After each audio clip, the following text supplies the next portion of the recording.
சாமி கிட்ட ஒரு செய்தி சொல்ற மாதிரி, எனக்கு இந்த ஆசை நிறைவேறணும்பா, எனக்கு சீக்கிரமா இந்த வீடு அமைஞ்சிடணும். அதுவும் குறிப்பா சொல்லணும்னா இப்ப வர விஷ்ணுபதி புண்ணியகாலம் என்பது ரிஷப ராசியில வருது.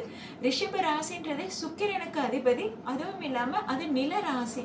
அதனால யாருக்கெல்லாம் வீடு வாங்கணும்னு ஆசை இருக்கோ, யாருக்கெல்லாம் நகையை சேர்த்து வைக்கணும்னு ஆசை இருக்கோ, அவங்க எல்லாம் இந்த காலகட்டத்துல பெருமாள் கிட்ட வழிபாடு பண்ணி உங்களுடைய ஆசைகளையும் கோரிக்கையா வச்சு 27 முறை வழிபாடு பண்ணிட்டு வாங்க.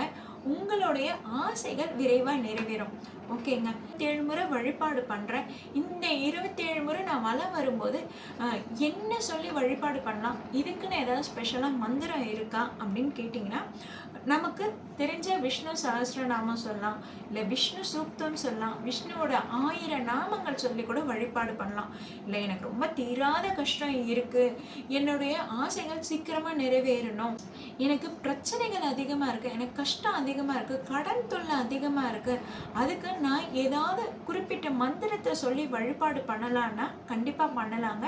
அதற்கான மந்திரம் என்னன்னா, ஓம் அனிருத்ரனே நமக, ஓம் சித்தார்த்தையே நமக.